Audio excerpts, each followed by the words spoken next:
Hey, Sid here, the VGCrypt. So, what happens when you mix the lovable anthropomorphic characters of Disney with the androgynous giant sword-wielding characters of Final Fantasy? You apparently get Kingdom Hearts, an action RPG released in 2002 for the PS2. Here's my review.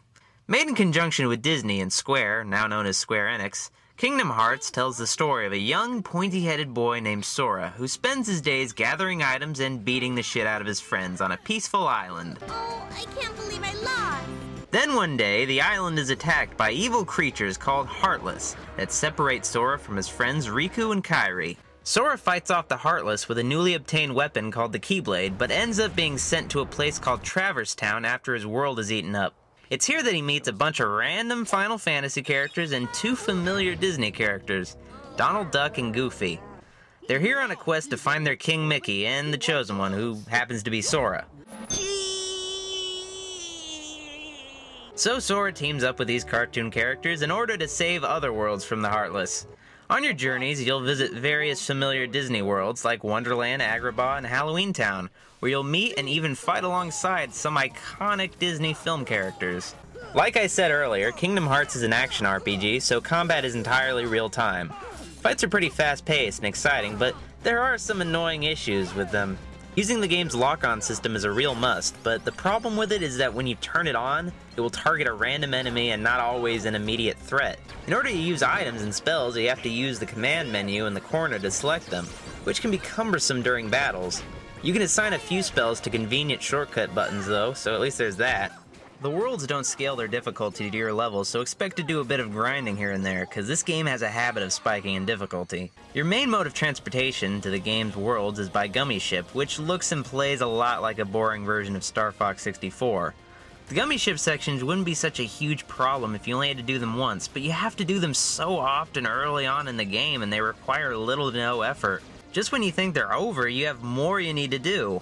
Plus, you can only buy items at Traverse Town, so you'll be visiting it pretty often. You do get a hyperdrive later that will let you skip Gummy Ship sections you've already gone through, sparing you from further boredom.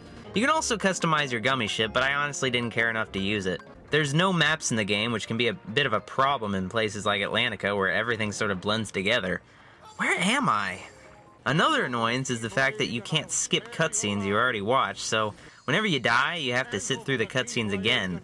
Besides playing the actual game, you can also visit the 100 Acre Woods to partake in mini-games that I suck at. How about those bounce-a-roonies? Well, they were good even for a Tigger. Fuck you, Tigger. An issue a lot of people had with the game was its camera, but it rarely became an issue for me. Kingdom Hearts is graphically gorgeous. The characters look dead on from their sources without using cel shading. The lip-syncing is inconsistent throughout, though, being a Japanese game and all. The facial animations also look odd sometimes. Music in the game is great, being a mixture of new music and music straight from Disney films. Besides that, the game's intro and outro is accompanied by a theme called Simple and Clean by Hikaru Utada. It's catchy.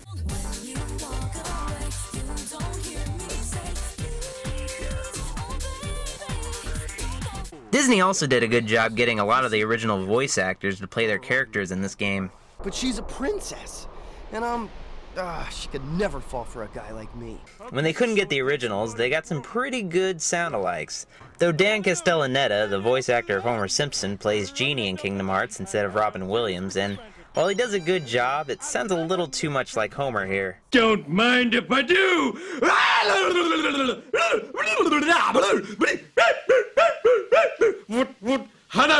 Sora himself is played by Haley Joel Osment. I see dead people. Yeah, that kid. And he does a good job. I mean, he's not annoying, so that's always a plus. All in all, Kingdom Hearts is a good, fun game that runs into issues common to the first games in any series. Further entries would fix these problems, but if you want to get into this series, Kingdom Hearts 1 is your best bet, especially considering how confusing the series' story will get from here. So why don't you celebrate Kingdom Hearts' 10th anniversary with the game that started it all? I give Kingdom Hearts 4.5 Keyblades out of 5. Why does Sora hang out with Riku anyway?